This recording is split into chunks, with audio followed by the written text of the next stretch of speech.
Hello everyone, 7th class का algebraic expression chapter कर रहे हैं हम लोग। हमने सारे टॉपिक सारे टर्म्स समझ लिए थे। अब एक लास्ट टर्म रह गया है, degree of N algebraic expression. ये समझने के बाद हम क्वेश्चन आंसर स्टार्ट करेंगे, एक्सरसाइज स्टार्ट करेंगे। चलिए समझते हैं लास्ट टर्म हमारा, degree of N algebraic expression. अच्छा, ज़रा ध्यान से आप समझिएगा, अलजेब्रिक एक्सप्रेशन पॉलिनोमियल भी कहलाते हैं। ठीक है, पॉलिनोमियल्स कहलाते हैं। अगर एक टर्म है, सिंगल टर्म वाले एक्सप्रेशन है तो वो मोनोमियल, दो टर्म वाले एक्सप्रेशन है तो बाइनोमियल। ये हमने आपको पहले समझा दिया था। तो डिग्री ऑफ पॉलिनोमियल्स समझने से पहले हम समझेंगे डिग्री ऑफ टर्म्स। ठीक है, डिग्री ऑफ टर्म्स समझना ज़रूरी है। आपको पता है कि टर्म्स क्या होते हैं। चलिए अभी हम ले लेते हैं एक टर्म, जैसे 3ab हमने ले लिया। ठीक है, तो ये हमारा एक टर्म है। यहाँ पर आपको देखना है कि वेरिएबल्स क्या हैं, a है और b है। दोनों के पावर क्या है, 1 और 1। तो यहाँ पे सम ऑफ पावर हम कर लेंगे। ठीक है, सम ऑफ पावर्स कितने हो जाएंगे आपके, 1 + 1 = 2 हो जाएंगे। तो 2 is the degree of this term. समझ गए?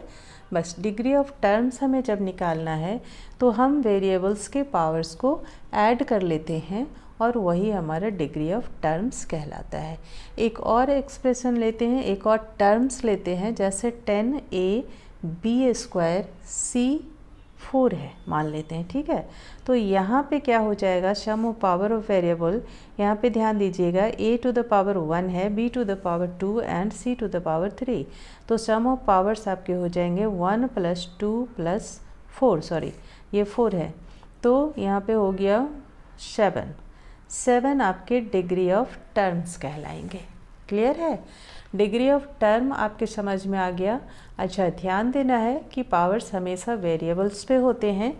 अगर मान लीजिए हमारे पास एक टर्म है 5, ओनली 5, तो यहाँ पे चूँकि कोई वेरिएबल नहीं है तो डिग्री ऑफ टर्म भी नहीं होगा। क्लियर? तो डिग्री ऑफ टर्म्स आपने समझ लिया। अब हम आते हैं डिग्री ऑफ अलजेब्रिक एक्सप्रेशन या डिग्री ऑफ पॉलिनोमियल्स। अब देखिए, पॉलिनोमियल्स में अगर मान लेते हैं हमारे पास सिर्फ एक टर्म है, यानी हमारा अलजेब्रिक एक्सप्रेशन जो है या पॉलिनोमियल जो है वो मोनोमियल है, तो मोनोमियल का तो हम ऐसे निकाल लेंगे। ठीक है ना? लेकिन अगर बाइनोमियल है, ट्राइनोमियल है और मोर देन 2 और 3 वेरिएबल्स हैं, डिफरेंट वेरिएबल्स हैं, अगर सेम वेरिएबल हैं, जैसे एक और एग्जांपल ले लेते हैं हम, जैसे 9a² + 5a और -3, तो यहाँ पे हमें कैसे निकालना है डिग्री ऑफ पॉलिनोमियल। बस यहाँ पे देख लेना है वेरिएबल सेम है और पावर डिफरेंट है, कोई बात नहीं, जो हाईएस्ट पावर होंगे वही हमारा डिग्री ऑफ पॉलिनोमियल कहलाएगा। 2 is the degree of polynomial. ठीक है, समझ गए? अच्छा, अब यहाँ तो वेरिएबल सेम थे तो हमने हाईएस्ट पावर देखकर लिख दिया कि 2 जो है आपका डिग्री ऑफ पॉलिनोमियल हो गया। ठीक है ना? तो इसी तरह से अगर मान लेते हैं हमारे पास वेरिएबल्स डिफरेंट हो, तब क्या करेंगे। मान लो कि 9a² है प्लस यहाँ पर 5b है और -3 है, तो अब क्या करेंगे। अब तो हमारे पास ये वेरिएबल डिफरेंट हैं, पावर्स भी डिफरेंट हैं, फिर कैसे निकालेंगे डिग्री ऑफ पॉलिनोमियल, क्योंकि हमें तो डिग्री ऑफ पॉलिनोमियल मीन्स जो हाईएस्ट पावर होते हैं वो निकालना होता है। तो क्या करेंगे हम, इसीलिए मैंने आपको terms of degree of terms पहले समझाया था।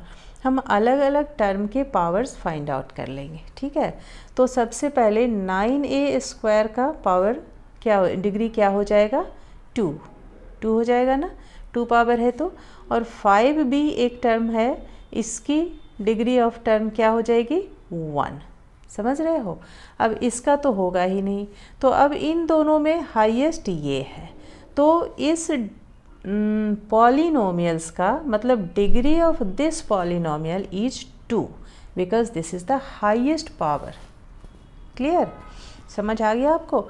मान लो कि अगर हमारे पास सेम वेरिएबल्स हैं तब तो हम केवल हाईएस्ट पावर देखकर निकाल लेंगे डिग्री ऑफ पॉलिनोमियल। लेकिन अगर वेरिएबल डिफरेंट है तो हम अलग अलग टर्म्स के पावर निकाल लेंगे और उसमें जो हाईएस्ट होगा वो कहलाएगा हमारा degree of polynomial. I think clear हो गया होगा। कोई बात नहीं है, अगर नहीं क्लियर हुआ तो इससे रिलेटेड जब क्वेश्चन करेंगे तो फिर से आपको सारे कुछ समझ में आ जाएगा, ठीक है ना। तो आज हमने किया degree of N algebraic expression, इसे हम कहते हैं डिग्री ऑफ पॉलिनोमियल्स।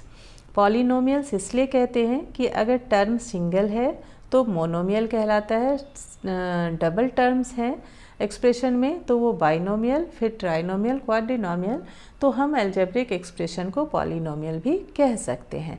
पॉलिनोमियल्स में भी मोनोमियल, बाइनोमियल, ट्राइनोमियल, क्वाड्रिनोमियल। तो degree of a polynomial is different from degree of terms.